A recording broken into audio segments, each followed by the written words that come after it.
Good Shabbos, Shabbat Shalom, everyone. The Parsha this week is Chaya Sarah, and it shows a romanticized version of matchmaking.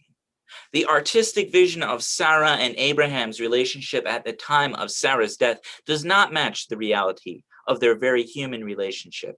Rather, it paints an aspirational, rosy picture of things as an ideal. Why is the imaginative, artistic, and romanticized ideal of reality so prevalent in our consciousness? Why do we choose to remember our great patriarch and our great matriarch with saintly reverence? What is it about art that can seemingly outweigh reality? How is it that art can shatter our reality? Why art? Why convey messages with our imagination? Why depart from reality itself? Just speak the truth, one may wonder. This is the question that I would like to focus on and that I share with you today. The answer to this question has informed my rabbinate. The intersection of art and Judaism is ingrained into my neshama. As a child, I learned from my father how to paint, carve, and draw, and I embarked upon my first art exhibition at the age of 13. At the same time, I grew up with a more traditional set of Jewish observances and practices. Art always seemed as a powerful liberation tool from some of the more regimented and challenging confines of life. Entering college at American University in Washington, D.C., I was introduced to a more diverse picture of Judaism, and I eventually entered into the progressive movements.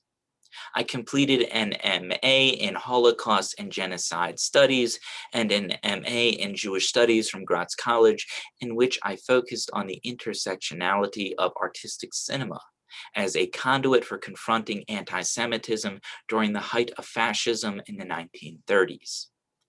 Art is the color through which I see my world. It is empowering, it is subversive and analytical, it is commentary. It has been used by our people to overthrow dictators, to challenge anti-Semitism, and to wage wars on Hitler and Stalin. It has ushered in new eras, and it has been a constant pulse of the people and for the people. It is a democratic voice in which all can participate in regardless of background, national origin, or religion. Art has the ability to create equality, and it sounds the eternal voices of our people. It is a naturally liberating force. A case in point was Arthur Szyk, who championed the subversive art of the brushstroke to offer political, social, and religious commentaries from the 1920s until the 1940s. A Polish-born Jew, Szyk's artwork defines a subversive culture against Bolshevism and fascism. His art form laid the groundwork for the political satires that would characterize Mad Magazine's political commentaries. His Passover Haggadah satirized Mussolini, Hitler, and Hirohito, and it took swipes at the classical Jewish establishment norms. To borrow a word from the Holocaust and Humanities Center of Cincinnati, he was an upstander for Jewish women. His Haggadah included Miriam's Cup, and his artwork commented upon the women's suffrage movement in America. Brushstrokes are not the only way to empower the powerless. No greater force could dominate the hearts and souls of the masses in the 20th century other than film. Consider the talent that goes into every film production. From the writers to the cinematographers and actors, the industry has historically had a healthy Jewish presence. Edgy commentaries from the 1930s and the 1940s particularly spoke to a moment of immense powerlessness in our history. Scripts like The Mad Dog of Europe, To Be or Not to Be, Mortal Storm, The Great Dictator, and the Three Stooges shorts, You Nazi Spy, and I'll Never Howl Again, all strip dictators and demagogues naked. The commentaries were not only subversive because they castigated Germany as an enemy, they were subversive on a more local level in America because of the political censorship felt during the Breen and Hayes era of the motion picture industry.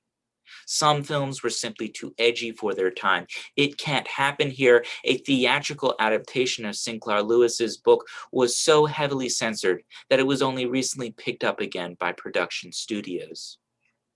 Music, dance, and poetry also give voices to people and empower the powerless.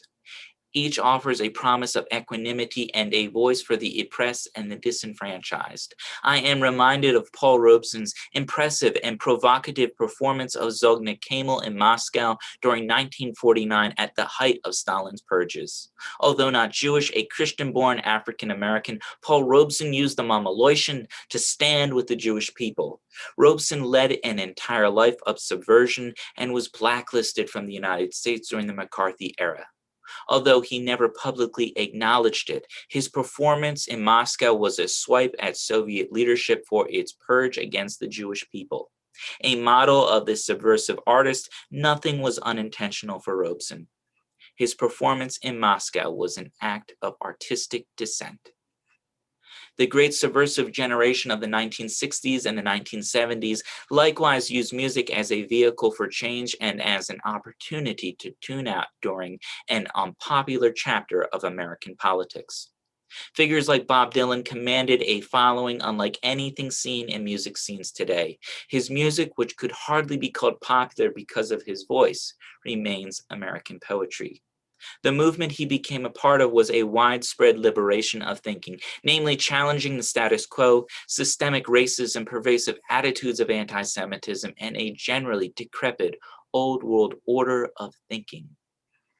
Timeliness and relevance are part of all successful artistic endeavors. They must speak to what people feel and align with people's pulse. They must be the voice of the people and something people can connect with and feel in their kishkas.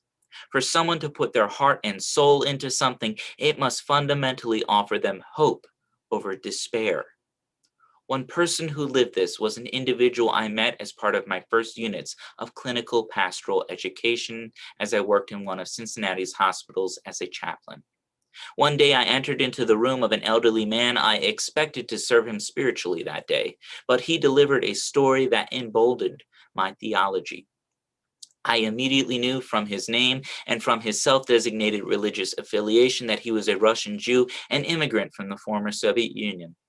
He spoke no English, so the spiritual counseling was offered in Russian. I asked him about his life, his family, and speaking with him in his language offered an opportunity to finally talk with someone after several days in the hospital. He was a Holocaust survivor and an artist. Although he did not talk about it, he had tattoos on his arm and on his fingers. I recognized the tattoos. Growing up as a Russian American Jew in Philadelphia, I had grown used to seeing the tattoos on his hand, his arm, and on his knuckles. They were the tattoos belonging to Russian crime syndicates, and the tattoo on his arm was from a Russian gulag. A spiritual person, his artwork had always been faith-based, including stained glass windows, woodworking, and iconography. Fundamentally, this made him a criminal in the Soviet Union. He was only able to pursue a life of legality in America after the collapse of the Soviet Union. This individual was the closest I would get to the Jewish artisans who were connected to pre-war Europe. His story brought to life the challenges he faced as an artist from the Nazi to the Soviet period. He could only live the life he wanted to here in America, and he used art as a subversive tool. Even though the Soviets put him into a gulag, his art continued and his message persevered. His story is but a grain of sand in an ocean of similar stories of Jewish craftspeople from the former Soviet Union. The great irony of tragedy is that one set of catastrophes, the Holocaust and the oppression of Soviet Jewry, nearly wiped out the art of Jewish woodworking, but it is being revived during another catastrophe, during COVID-19.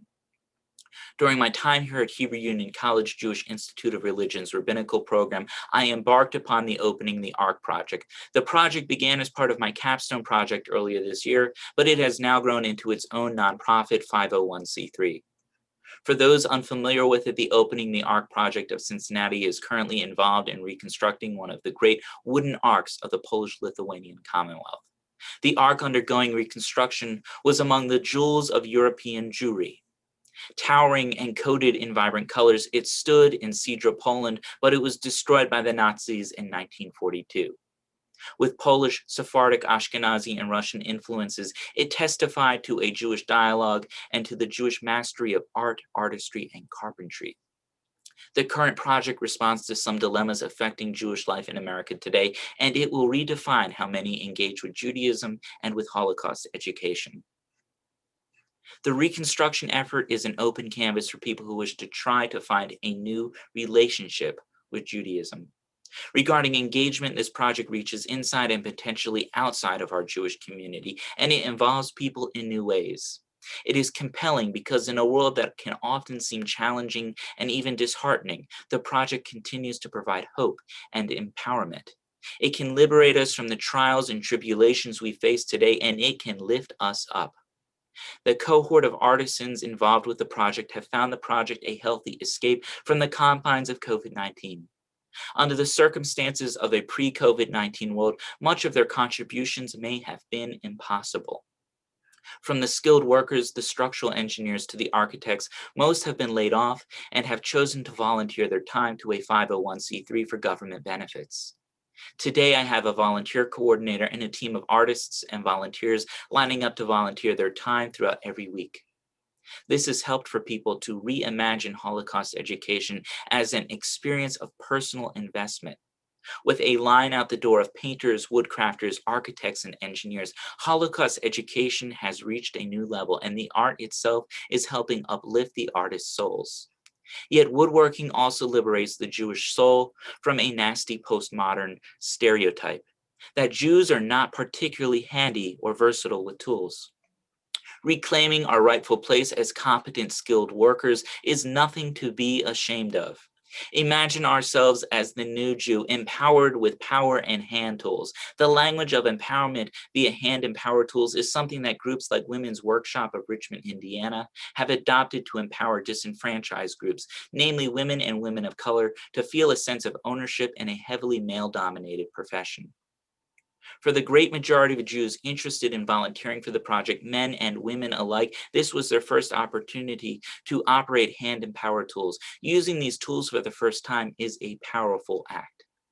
Still, this holy enactment is a powerful and subversive narrative that conflicts with the overwhelming majority of Holocaust and Soviet Jewish education. I am a third-generation survivor, and it is time to shift the narrative in Holocaust and Soviet Jewish education. Too often, the post-Holocaust and post-Soviet narratives have been commandeered by a narrative of immeasurable and inconceivable loss and death. The result scares away the vast majority of people. People who remain attentive either cannot comprehend the death of 1, 2, or 3, let alone 6 million people, or they are so depressed at the end that they are traumatized. The project redefines this education by rebuilding something of ritual significance as a method of understanding and comprehending loss. Engaging in woodworking preserves the memory and tradition of our craftspeople. A craft the Holocaust and the Soviet Union sought to destroy lives on in ourselves because we are part of that history. The post-Holocaust narrative needs to shift from our destruction and move to our rebirth. This is where my project fits in. It is an enactment of a pervasive spiritual and artistic liberation. It is a redefining of our Holocaust and Soviet narratives. I will not let this art form's flame become extinguished under my watch. It will be passed on to the next generation. Today, we need art more than ever before. Right now, with a major election behind us, many of us are feeling the fabric of our democracy feels as though it is falling apart beneath us, and that the will of the people may yet be subdued. With the legitimacy of a free election being called into question, democracy itself feels as though it is being challenged. To which we may imagine from our collective consciousness, it can't happen here. But we know better. It can. It can happen here. We have long battled tyranny and totalitarian regimes that have enacted similar measure to their political process. My family escaped such a system in the Soviet Union, and we need art because it offers us a stable voice in this unstable world. Art can continue to give us the expression of power we need to feel human again. And as we have learned in our history, humans are mortal, ideals are not. Ideals may be immortalized in art. Ideals like the romanticized vision of Sarah in our Parshat HaShavua outweigh their broken reality. It creates literary function for our stories and creates heroes and characters of saintly reverence. We need them today as we need art today. And although the voice of such a person who carries a message, such as Paul Robeson, or an entire people, such as women or the Jewish people, may be repressed, the floodgates may only delay the eventual outpour of the great masses of an ideal, of good over evil, of progress over delay, of love over hate, of all our voices. The all-encompassing definition of creative arts, stories, music, dance, painting, or woodworking, will carry our messages transcending generations and telling the story of the vitality of our people throughout this challenging time into the future. Our future is bright. Artistic and creative innovation will continue to propel our people and empower to liberate ourselves into the future. As Charlie Chaplin once said, the misery that is now upon us is but the passing of greed, the bitterness of men who fear the way of human progress. But the hate of men will pass, and the power taken from the people will one day, soon, return to the people, and liberty will never perish. This message of liberation and empowerment is the core to my rabbinate. It is a story that began with my childhood and blossomed with my experiences and studies. And through the experience of training as a rabbi at HUC, it has come to fruition. Using art as a Jewish medium to reach for the future, let us look with optimism as we build a brighter tomorrow. Kenya Hiratzon.